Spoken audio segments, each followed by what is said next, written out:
Hello everyone, Swami Vivekananda institute में आपका एक बार फिर से स्वागत है। मैं नितिका एक बार फिर आपके सामने हाजिर हो गई हूँ library and information science related video लेके।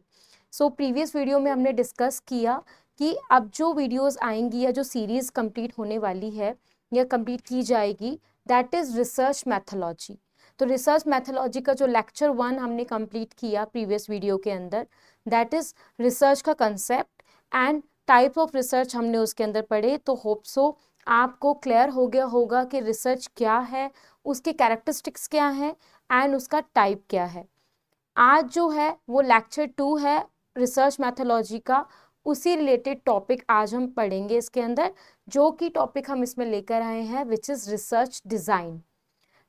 पहले जब हम जान चुके हैं कि रिसर्च क्या है, उसके टाइप क्या है, उसके कैरेक्टरिस्टिक क्या है, जो दूसरा एब्स्ट्रैक्ट अब पढ़ने को आएगा आपके सामने, कि जो दूसरा एस्पेक्ट अब आ रहा है, that is research design. Research design बनाने की क्यों जरूरत है, क्यों हम रिसर्च डिजाइन बनाते हैं, या इसका क्या महत्व है रिसर्च मैथोलॉजी के अंदर। अगर आप एग्जाम्पल से सोचें तो घर बनाने से पहले भी उसका एक नक्शा या एक मैप तैयार किया जाता है। कितना मेजरमेंट के अकॉर्डिंगली रूम बनेगा, कितना मेजरमेंट के अकॉर्डिंगली वॉशरूम रेस्ट रूम्स बनेंगे, कहाँ पे स्टेयरकेस जाएगा, डिफरेंट एस्पेक्ट को डिज़ाइन किया जाता है।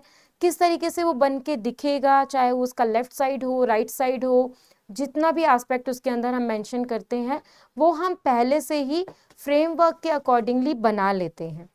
तो इसी तरीके से रिसर्च के अंदर रिसर्च आपकी कैसे दिखेगी, क्या उसका मॉडल होगा, कब, कहाँ, कैसे, क्यों, ऑल WH वर्ड्स रिलेटेड जो भी आपके क्वेश्चंस होंगे रिसर्च डिज़ाइन के अंदर उसको फॉर्मुलेट किया जाता है। तो जब घर बनाने से पहले नक्शा तैयार किया जा रहा है, कोई भी कार बनने से पहले उसका डिज़ाइन तैयार किया जा रहा है, क्लोथ्स के डिज़ाइन तैयार किए जा रहे हैं, तो यहाँ तो रिसर्च की बात हो रही है, तो यहाँ पे भी डिज़ाइन होना मैंडेटरी है। इसीलिए रिसर्च डिज़ाइन प्रिपेयर किया जाता है। आइए इसी टॉपिक को आगे बढ़ाते हैं। Our lecture 2 is research methodology, lecture 2 research design. Research design से आपको एक तरह का अंदाज़ा हो जाता है कि आपको स्टेप बाय स्टेप प्रोसीजर के अकॉर्डिंगली रिसर्च किस तरीके से करना है, क्या आगे स्टेप रहेंगे। जैसे आप सीढ़ियाँ चढ़ते हो ना, तो पहला स्टेप है, फिर दूसरा स्टेप है, सीधा 3 पे तो नहीं आते या 4 पे तो स्किप नहीं होता। प्रॉपर स्टेपिंग के अकॉर्डिंगली एक प्रॉपर डिज़ाइन वहाँ पे मैंडेट किया जाता है कि पहले आपको इतना चढ़ना है, फिर इतना, फिर इतना, फिर इतना। क्लासेस होते हैं, स्टैंडर्ड्स होते हैं, क्लास 1 में बच्चा जा रहा है, 2 में जा रहा है, देन 3 में जा रहा है, देन 4 में जा रहा है। इसी तरीके से रिसर्च भी एक step by step procedure provide कर रहा है, research design in the field of research. ये बहुत पहले से डिज़ाइन किया जाता है, आप लोगों को भी पता होगा। Scope of the study add की जाती है, रिव्यू ऑफ लिटरेचर ऐड किया जाता है, डाटा कलेक्शन। ऐसा तो नहीं होता कि स्टार्टिंग में डाटा कलेक्शन कर दिया देन ऑब्जेक्टिव्स आप जस्टिफाई कर रहे हो, नो। बिकॉज एक पर्टिकुलर डिज़ाइन है, उसी अकॉर्डिंगली ही रिसर्च को कंडक्ट किया जाता है, और इसी तरीके को अपनाकर ही आप अपनी रिसर्च टाइमली एक प्रोसीजर के अकॉर्डिंगली कंप्लीट करते हैं। तो वही प्रोसीजर रिसर्च डिज़ाइन कहलाता है। और थोड़ी जानकारी के अंदर इसी में और रिलेटेड इंफॉर्मेशन हम आगे पढ़ते हैं। बात करते हैं रिसर्च डिज़ाइन की। रिसर्च डिज़ाइन इज आ, तो इसके मेन फीचर्स और मेन कंपोनेंट्स इधर आ रहे हैं, ठीक है। पहला आ रहा है, yes, it is the conceptual structure within which research is conducted। Conceptual structure, ये भी क्या बता रहे हैं कि ये स्ट्रक्चर है कंसेप्ट का, कि रिसर्च का क्या कंसेप्ट है, उसका एक स्ट्रक्चर बना दिया गया जिसमें आपकी प्रॉपर पूरी रिसर्च कंडक्ट की जा रही है, और किस तरीके से फ्रेम उसको रखना है, पहले क्या करना है, फिर उसके बाद क्या करना है, ये सब चीज़ इसमें की जा रही है। That is kind of a framework आपकी रिसर्च का, उसका एक स्ट्रक्चर कि किस तरीके से आपका रिसर्च कंडक्ट की जाएगी, एक स्ट्रक्चर बना के जो आपको दे रहा है वो रिसर्च डिजाइन है। दूसरी चीज, it's a framework of technique which combines various research components in a logical manner. Research design का मतलब होता है कब, कहाँ, कैसे, क्यों, किस तरीके से किया जाए, ठीक है, व्हाट, विच, हुम, ये सब चीज इसमें इन्वॉल्व होती है। तो ये एक तरह का फ्रेमवर्क प्रोवाइड कर रही है, किस चीज का, टेक्निक का, कि आप कौन सी टेक्निक का इस्तेमाल करके अपनी रिसर्च को कंडक्ट कर रहे हैं, किस तरीके से उसके कंपोनेंट्स को कंबाइन करके आप लेकर चल रहे हैं एक लॉजिकल मैनर में। ठीक है, अगर डिजाइन आपके पास नहीं होगा रिसर्च का, कोई प्रॉपर डिजाइन के अकॉर्डिंगली आप वर्क नहीं कर रहे हैं, जैसे कि हमने एग्जांपल में लिया एक हाउस का, उसके भी पर्टिकुलर एक डिजाइन होता है कि पहले ये डिजाइन होगा, देन फिर ब्रिक्स होंगी, देन उसकी नींव भरी जाएगी, जो भी उसका प्रोसीजर है। ऐसा तो नहीं होता कि सीधा सबसे पहले आपका जो छत का लेंटर है वो डला, देन नींव डली। नो, इट्स अ प्रोसीजरल, वो भी एक फ्रेमवर्क और एक प्रोसीजर के अकॉर्डिंग काम कर रहे हैं। तो यहाँ तो बात हो रही है रिसर्च की, यहाँ पे भी एक पर्टिकुलर डिजाइन का होना बहुत ही जरूरी है। तो एक फ्रेमवर्क प्रोवाइड करता है रिसर्च डिजाइन आपको, ताकि टेक्निक के अंदर आप कंबाइन करके सारे रिसर्च कंपोनेंट्स को एक जो पर्टिकुलर मैनर है, एक लॉजिकल मैनर है, उसमें चला सके, उसको बिठाकर स्टेप बाय स्टेप उसको यूज कर सके, उन कंपोनेंट्स को अच्छे से कंबाइन कर सके। Then it is an ongoing process, step by step procedure है कि पहले ये करना है, दूसरा ये करना है, तीसरा ये करना है, तो it's an ongoing process. ठीक है, consisting of a series of steps beginning related to research theme। पहले क्या स्टेप आया, दूसरी के क्या स्टेप आया, तीसरे का स्टेप क्या आया, फोर्थ क्या स्टेप आया, एक पर्टिकुलर सीरी लेके चल रहा है कि रिसर्च आपकी किस तरीके से कंडक्ट की जाएगी। That is your research design. Clear? आप लोगों को मैं यहाँ तक समझ पाई हूँ कि ये अच्छे से समझ आ गया होगा कि रिसर्च डिजाइन क्या है। कोई भी चीज आप आसपास कुछ भी देख लो, आप अपने घर में बैठे हैं तो आप आसपास कोई भी चीज देखेंगे, सब में पहले डिजाइन किया जाता है, देन उस चीज को इम्प्लीमेंट किया जाता है। तो यहाँ बात हो रही है रिसर्च की, तो डिजाइन यहाँ बनना भी मैंडेटरी है। तो इसीलिए रिसर्च डिजाइन को तैयार किया जाता है या फिर बनाया जाता है। नेक्स्ट चीज आ रही है, इसको और डिटेल में समझने के लिए, कैरेक्टरिस्टिक्स ऑफ रिसर्च डिजाइन। क्या क्या विशेषताएं होनी चाहिए रिसर्च डिजाइन के अंदर, क्या क्या कैरेक्टरिस्टिक्स उसके अंदर शामिल होने चाहिए। It should be neutral and reliable in nature. ये न्यूट्रल होना चाहिए और रिलायबल होना चाहिए। ऐसा नहीं कि आप इसमें कुछ भी चीजें डाल दीजिए जो कि रिलायबिलिटी को नहीं प्रोवाइड कर रही है, वैलिड नहीं है, तो ऐसी चीज नहीं होनी चाहिए। न्यूट्रल होना चाहिए डिजाइन, जो सब कंडक्ट करते हैं सिमिलरली यही research design each and every research method में यूज किया जाता है। It is strategy specifying which approach will be used for gathering and analyzing the data। सबसे ज्यादा यूजफुल एक स्ट्रैटेजी बनाना, कोई भी आप चीज करते हो, कोई भी इंपॉर्टेंट चीज आप कर रहे हो, इवन पढ़ने के लिए भी स्ट्रैटेजीज आप लगाते हो, कोई भी एक तरह का स्टडी आवर्स को डिसाइड करना, या कोई भी प्रॉपर स्ट्रैटेजीज के अकॉर्डिंगली आप स्टडी करते हो या कोई भी अनदर काम करते हो, तो यहाँ पे तो रिसर्च की चीज चल रही है। तो यहाँ पे भी एक स्ट्रैटेजी स्पेसिफाई करता है research design, which approach will be use for gathering and analysing the data, जिसकी मदद से आप डाटा कलेक्शन और उसकी गैदरिंग को आराम से कर पाते हैं, उस अप्रोच को अच्छे से डन कर पाते हैं। तो दैट इज गिवन बाय, या फिर एक रिसर्च डिजाइन की मदद से ही पॉसिबल हो पाता है।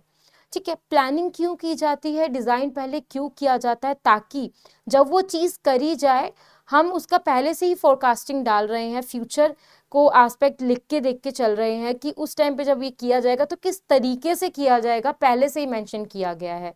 जब वो तरीका मेंशन किया जा रहा है, फ्रेमवर्क बनाया जा रहा है, तब उसके प्रोज एंड कॉन्स दोनों चीज देखी जा रही है, ताकि उस टाइम पे जब वो काम किया जा रहा है वो चीज सामने ना आए। तो यहाँ पे एडवांटेजेस एंड डिसएडवांटेजेस को दोनों तरीके से भली भांति देखकर रिसर्च डिजाइन प्रिपेयर किया जाता है, ताकि डाटा कलेक्शन और गैदरिंग में आगे जाके कोई भी प्रॉब्लम ना हो। It is must contain a clear statement, research problem and methods. Research design के अंदर scope of the study, research की problems, objectives very clear statement पे लिखे जाते हैं या प्रोवाइड किए जाने चाहिए, सो दैट आगे जाके पता चले कि आपकी रिसर्च किन एस्पेक्ट, मेथड्स या किन प्रॉब्लम के ऊपर कंडक्ट की गई है। तो इनकी क्लियर स्टेटमेंट होना बहुत ही ज्यादा जरूरी है, it's mandatory. It should be valid and journalisation. ठीक है, ये वैलिडेट होनी चाहिए, जर्नल होनी चाहिए, ये चीज़ हम ऊपर भी डिस्कस कर चुके हैं। वैलिडेट और जनरलाइजेशन होना बहुत ही ज़रूरी है एक रिसर्च डिज़ाइन के अंदर, ना तो ज़्यादा ही वो ऊपर हो जाए ना बिल्कुल ही न्यूट्रल हो जाए, ठीक है। न्यूट्रल और एक जर्नल वे में उसको आपको मेंटेन करके चलना है, जिसमें वैलिडिटी एंड आपका रिलायबिलिटी को मेंटेन रखना ही रखना है। That is the characteristics of research design. Reliable होनी चाहिए, न्यूट्रल होनी चाहिए, स्ट्रैटेजी होनी चाहिए जो कि आपको डाटा कलेक्शन, डाटा गैदरिंग में हेल्प करे। It must contain clear statement होनी चाहिए रिसर्च प्रॉब्लम की या फिर उसके मेथड्स की। It should be valid and journalisation, valid होना चाहिए और जर्नलाइजेशन होना चाहिए इसके अंदर पर्टिकुलर थिंग्स का। आगे बात करते हैं स्टेप्स की, या किन चीज़ों को इसमें रखा जाता है, किन चीज़ों को इसमें शामिल किया जाता है। रिसर्च के अंदर जो डिज़ाइन होता है उसमें आप वो सब चीज़ मेंशन करोगे जो आगे जाके आपको रिसर्च में इकट्ठा करना है, या उसी के ऊपर उन्हीं एस्पेक्ट्स के अंदर आपको रिसर्च कंडक्ट करनी है। तो जब पता होगा कि किन किन टॉपिक के अंदर आपको रिसर्च करनी है, क्या स्टेप्स हैं उसके, तो रिसर्च एक अकॉर्डिंगली, एक प्रोसेस के अकॉर्डिंग आपकी अच्छे से होगी। तो अगर हम बात करें रिसर्च डिज़ाइन की, research design is the strategic plan of the project that set out the broad structure of the research। क्या रिसर्च के मेन स्ट्रक्चर है या ब्रॉड स्ट्रक्चर्स हैं, वो रिसर्च डिज़ाइन के अकॉर्डिंगली आपको पता चल जाता है, ठीक है। अगर हम बात करें स्टेप्स इन रिसर्च डिज़ाइन की, तो सबसे पहले आता है रिसर्च की प्रॉब्लम। किस problem, statement of the problem, जो रिसर्च के ऊपर जो आपका मेन हाइपोथेसिस है या मेन जो उसकी प्रॉब्लम है या टाइटल है, वो वहाँ पर आएगा। That is your defining research problem. किस वजह से आप उस पर्टिकुलर टॉपिक पे रिसर्च कर रहे हैं, what's the problem. Review in gathering literature, review in literature उसके बाद एस्पेक्ट आता है। आइडेंटिफाई द यूनिवर्स, इंट्रोडक्शन, पहले उस टॉपिक पे कितनी चीज़ आ चुकी है, कितना आपसे बाहर से आपने नॉलेज ली। उसके बाद यूनिट ऑफ स्टडीज़, क्या क्या उसमें यूनिट्स आएंगी, स्कोप ऑफ द स्टडी आ सकती है, ऑब्जेक्ट्स आ सकते हैं, और भी बहुत सारी चीज़ इसमें इन्वॉल्व हो सकती है, नीड, कैरेक्टरिस्टिक्स। फॉर्मुलेटिंग हाइपोथेसिस, किस तरीके से आप अपनी रिसर्च को कंडक्ट करेंगे, क्या आपका हाइपोथेसिस क्लियर हुआ है, वो चीज़ इसके अंदर आएगी। नेक्स्ट जो वीडियो आएगी वो हाइपोथेसिस रिलेटेड ही आएगी, तो आपको इसमें डिटेल्ड इंफॉर्मेशन मिल जाएगी हाइपोथेसिस रिलेटेड, तो stay tune.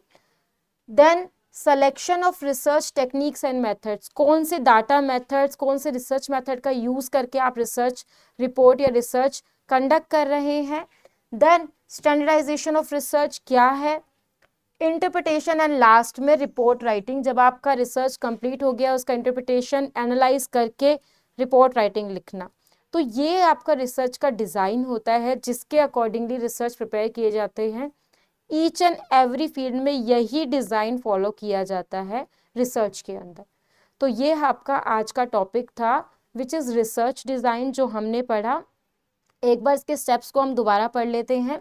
Defining research problem, क्या रिसर्च प्रॉब्लम है, देन रिव्यू ऑफ लिटरेचर्स आएंगे, आइडेंटिफाई द यूनिवर्स, इंट्रोडक्शन का, यूनिट ऑफ स्टडीज आएगी, फॉर्मुलेटिक हाइपोथेसिस आएगा, selection of research techniques and methods आएंगे, स्टैंडर्डाइजेशन ऑफ रिसर्च आएगा, इंटरप्रिटेशन एंड रिपोर्ट राइटिंग आएगा।